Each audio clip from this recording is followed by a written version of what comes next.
Hi folks, Six Slices here. This is a really interesting little knife that just arrived one day in the post. There was no warning. Nobody asked me if he could send it to me. He didn't even ask me for an address. He just sent it via somebody else. That came from Jason Guilfoyle in America, who has supported a number of knife channels here in the UK. This was one he sent along with another knife for Nice Slices, and Nice Slices had my address, so he forwarded it on to me, and it just arrived. And what a lovely surprise it was, because this is a really nice little knife. And Jason must watch my channel, because he has a good idea of what I like. And of course he's also a good idea of what restrictions we have in the UK. And this is a UK legal carry knife. It's quite a small knife. I'll just give you an idea of overall size. When it's folded, not including that extended tang, you're just under 3.5 inches long, about 85 centimetres, something like that. 85 centimetres? 85 millimetres, something like that. And it has obviously quite a small blade. Now, this is, there's no lock on it. It's a detent locking knife. So it's quite plain and simple, but it has a nice little pocket clip which works. It's one of the sort of pocket clips that you could look at it and say it's just a wee bent bit of metal. A bit like the criticism people give of the Rockstead pocket clips. But that's what works. Once you start doing fancy things, they can be a lot more difficult. This just works, and because it's a small knife, though it's not deep carry, there's not a huge amount sticks out your pocket, and it's it's small and subtle. And if anybody does ask to see it, there is no risk of there being a problem. It's one-hand openable, and I'm just going to try this because whether I can do it. You can probably flick it. I can't flick it, but it's whether I can do this first time without dropping it on the camera. And I can. Wow. So you can now see, as it's open, it is a Kizer knife, and it's in S35VN steel. So it's good quality stuff. Titanium handles, internal detent to keep it open. So with the extended tang, it's like a friction folder in that you can it's not going to close because you've got your thumb on there, but it does have a detent. It's not a strong detent, but it's strong enough. The jimping quite correctly is on the above and behind the pivot, so it holds it on. And it's called the WPK, which I forgot to say. So you've got a nicely shaped blade, deep sabre grind with a sort of attractive swedge, sheep's foot sort of shape, but it's got a bit of belly to it rather than a flat blade. And I think that's useful because with a knife this small, your hand would get in the way. If the blade was completely flat, it'd be very difficult to get it down to make a cut, whereas with it's got a bit of belly on it, it's relatively easy. And it's great for opening boxes, letters, and sort of day-to-day stuff of life, the sorts of things that your pocket knife is going to be used for, and it's in a UK legal package. Now, I have a couple of other knives that are similar to this. Probably the most similar is the MKM. It's actually made by Makita Isonzo, which this is the non-UK legal version, and has a similar sort of blade shape. This is a Jesper Voxnay's design, but you have this similar little bit of curve to it and a similar length of blade.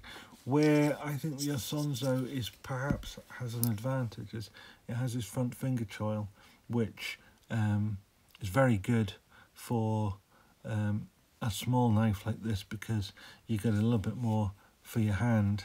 And this jimping, you know, people have often criticised that jimping being up there, but actually, if you think about it, if your finger's in that finger trial, that's where your thumb rests. If you're, you know, doing a sort of press cut, I tend to hold it like this. I have also the UK legal version of this, which simply extends the tang of the knife down so that the detent ball acts as a detent on the blade when it's open, as well as the detent on the blade when it's shut. But a number of things I didn't like about it. The action obviously is heavier because it's a detent knife, but that wears in and it becomes all right.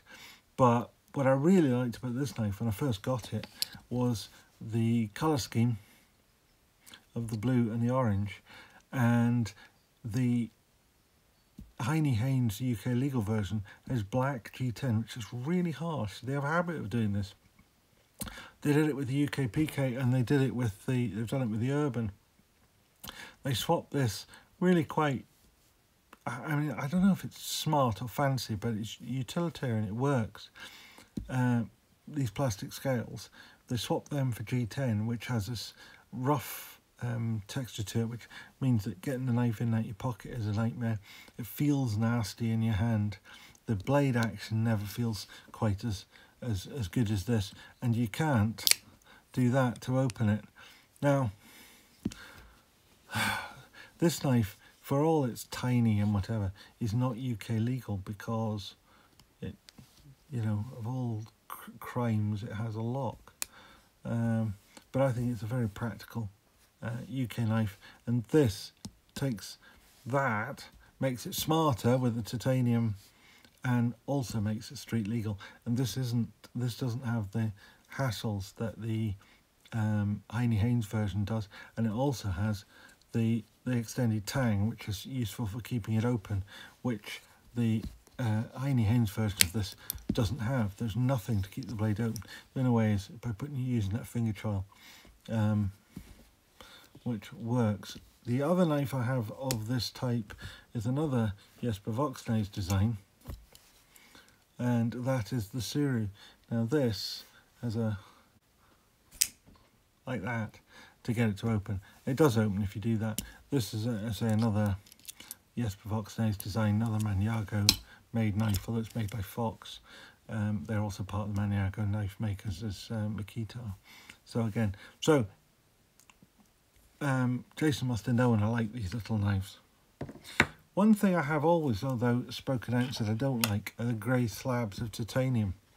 I keep saying this, and I said it for a long time, but a little while ago, a couple of years ago, I picked up this little grey slabs of titanium, and actually decided I really liked it. And you can see from the fact that you can see all the snail trails on it, this is one of my most carried knives.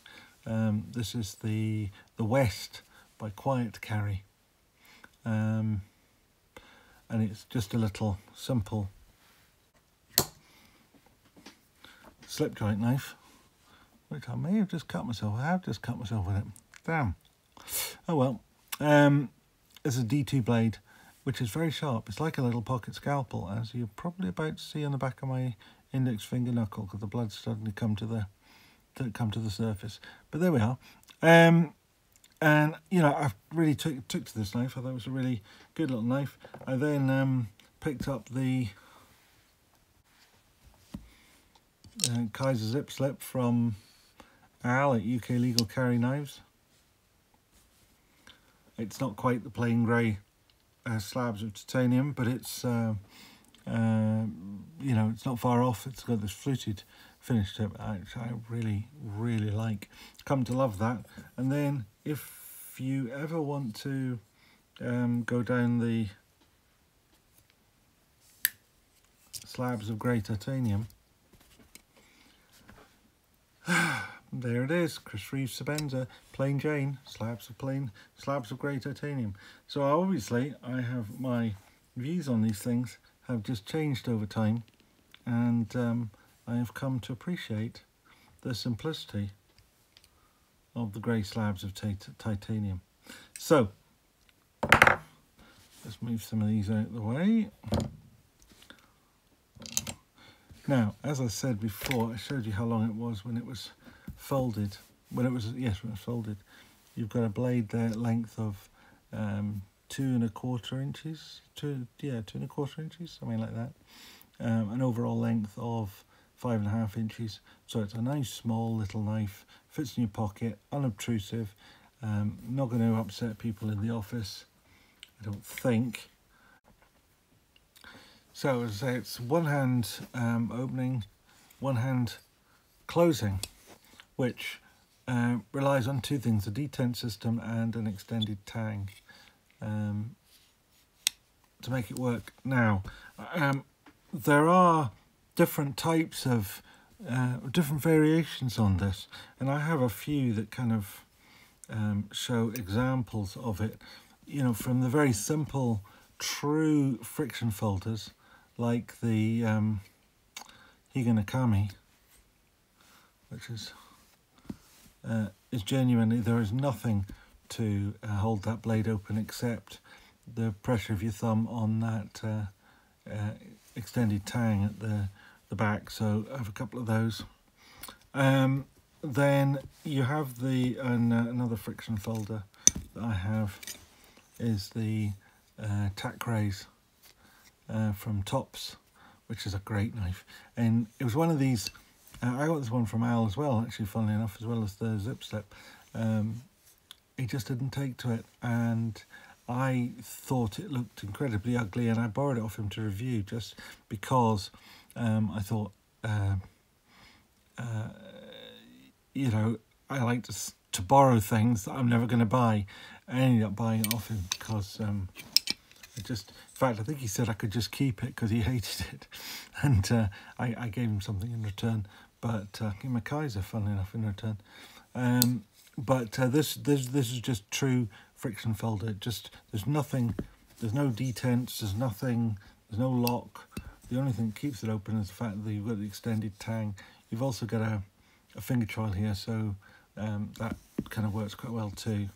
In some ways, it's like an open razor. You're holding it with two fingers between the blade, and whether or not the handle shuts or opens is irrelevant. Just the way that you're holding it. Well, I'm rather keen on that one. And then there are the detent knives. I'm just looking at extended tang knives here because there are other options. You get detent knives that have no extended tang, so the only thing holding them open is the detent itself, which is usually not very much. That's why I got rid of the Kizer the Kizer pinch that I gave Al in return for that. I just didn't like the fact there was nothing holding the blade open. Now this Makusta, you've got the extended tang, you've also got double detent, so you hear that click. That's it, kind of, it is sort of locked, but there's not a lot holding it shut, but you've got that extended tang, so you can push your thumb on it. A recent one that I reviewed not so very long ago is the Dually from CRKT, which again is now people can flick these things open, I just can't. As an even smaller, it makes even the Higanakami look long. And then the other type of extended tang knives, which are sort of a variation on the theme, are ones like this Extrema Ratio, which has a liner lock. There's another Extrema Ratio, which I won't even fit in the picture. This is just massive. This is just one of these things that, you know, I'll never use this knife. It's never cut anything in its life. It's just a beast that I just keep for sheer entertainment value. Another Extrema Ratio. And I bought this one. It was one of the things that I do tend to buy are Japanese knives, and this one was marked down by Heine Haynes as a Japanese knife. It's actually made in China in a Japanese style. Well, Tokisu sounds like a Japanese word, and it's a sort of a Japanesey style script. I quite like this knife. It's a bit heavy, it's a bit clunky, but it's kind of like the open razor type shape. Reminds me a bit of the cotton sampler though, with this great big bit between the blade and the handle. But this is, again, these are liner locks, so though they look like friction folders with extended tangs, you know, this might look a lot like the Higa Nakami with its extended tang, which is a Japanese knife, genuine Japanese knife. This one might kind of look like it's got the extended tang friction folder thing, but it is in fact a liner lock with a decent lock. So anyway, get some of these beasts out of the way. I like the contrast between the big and the little extrema ratio. This is the longest version, this is the shortest version. They do have the same, effectively the same knife.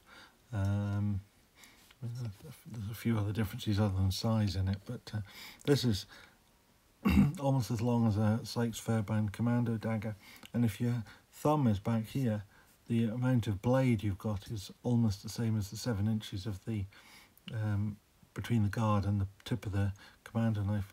With this, if your thumb is back at the back of this groove, you've got about 6.5 inches of extension past your finger. Anyway, get these out of the way. This, of course, is the detent variant of those extended tang knives. So you've got a good click. So it's one-handed opening, and now I can't hold the thing. Clicks open. That's the detent clicking in. But you've also got that. So if you're, cutting away. I mean, I don't know that the detent knives are actually going to fold up on you, but I just don't like the idea of there being nothing. I mean, the Kizer pinch just took nothing. It wasn't even as stiff as that to shut, and there was no tang extension. There was no finger choil. It was just straight onto your fingers. Anyway, this little WKP from Kizer, sent to me by Jason Guilfoyle. Thank you again, Jason. You're a hero. Is just a lovely little knife. So I'll leave it at that. If you like this stuff, please give it a thumbs up. If you want to see more of it, please remember to subscribe, but remember to ring the bell or you won't get notifications and you won't know. Thank you very much. Goodbye.